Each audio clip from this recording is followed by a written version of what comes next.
So next we'll discuss the properties of the definite integral.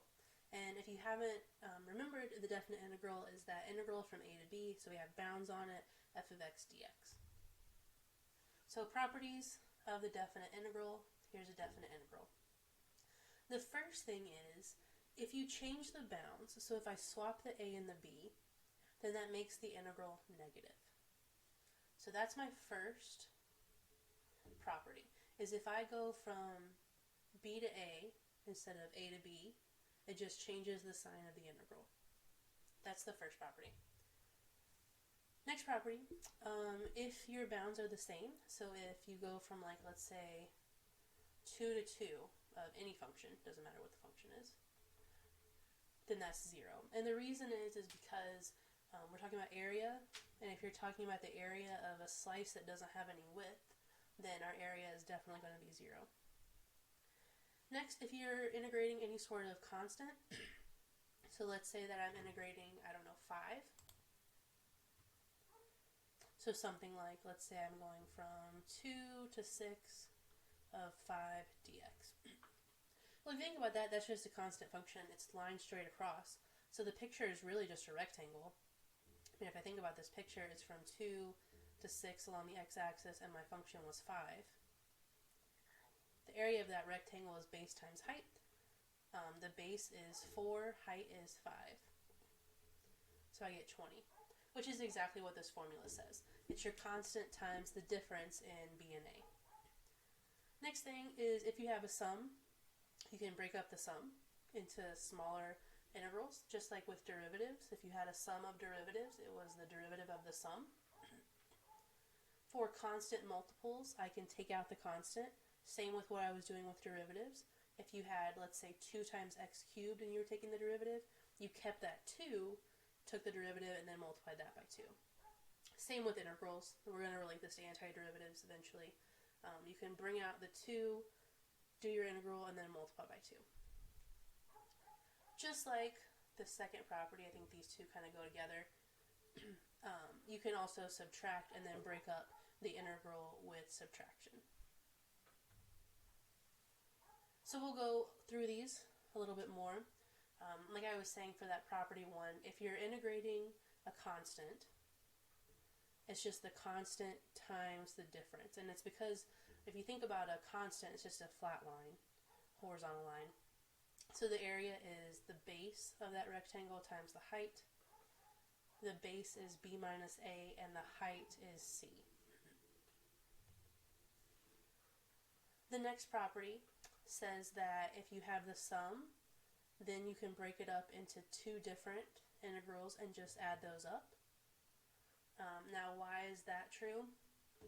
Well, f plus g is this top line here. Here's g, and here's f. Really, all you're doing is you're taking this extra part and moving it back to the x-axis. So instead of kind of adding up one height, if you will, because you're multiplying all of it by delta x anyway, instead of adding up just the one height, you're adding up a little piece of it and then plus the piece that was on top. So that's what this second one is. You can also look through this proof if you want. It's using the limit definition, but I think the most important thing here is to know that you can split up an integral as a sum of integrals.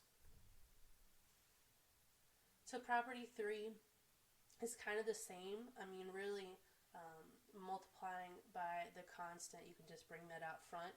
Same picture, but you can read through this. So let's actually do some examples. Using properties of integrals, evaluate 4 plus 3x squared evaluated from 0 to 1. So that's what we're going to do here.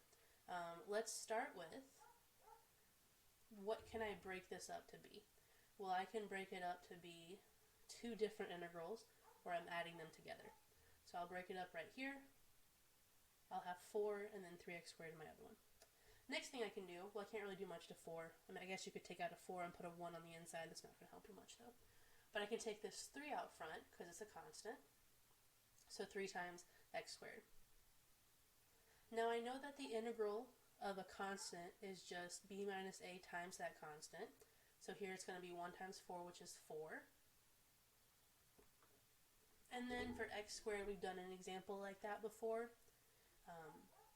So 0 to 1 of x squared is 1/3. So what I'm going to end up getting is 4 plus 1/3, and let's not forget that 3 that was out front. So that gives me 5.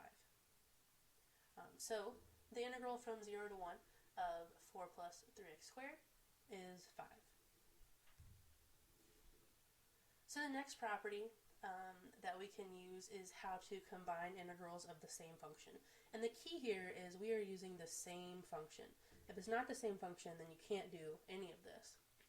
So what this says is that if you're going from a to c and then c to b of the same function, put them together. So this is like saying if I was going from 0 to 7 of, I don't know, x cubed, and then I was going from 7 to 15 of x cubed, because the x cubes are the same, and because this top bound and this lower bound are the same, I can make this just one integral. So that's what this says. If you want to think about it in terms of a picture, that first integral is going from a to c, so it's going from left to the right and it's stopping. That was my first integral. The second integral is starting at c and going over towards b, so I should just be able to put them together and have one integral. A few more things here. So if your function is positive and x is between a and b, then the integral should also be positive. So that's the first one, is that assuming that, a is less than b, so I can't have something like going from 3 to -4. That doesn't make sense. If I'm going from, let's say, 2 to 4 and my function is positive, then the integral should be positive. Next thing, if you have one function bigger than the other, then the integral should also be bigger than the other. This is like saying, I have one function here and one function that's bigger, then for sure the area of the bigger one should be bigger than the area of the smaller one. And then next, if your function is bounded by two numbers, then we should be able to bound the integral.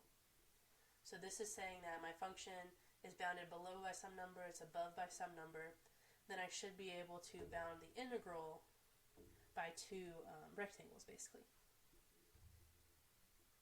So I will leave you all with that. The proof of them is not as much as important as knowing how to implement them, but I will let you read through this if you want to pause and read this. But like I'm saying, I'm more interested on if you can apply these instead of being able to prove them. And so here's the proof here on that last one, or the picture I was saying. You're bounding it below by the area of a rectangle. You're bounding it above by the area of an even bigger rectangle. So those are all the properties of the definite integral that you are expected to know for now.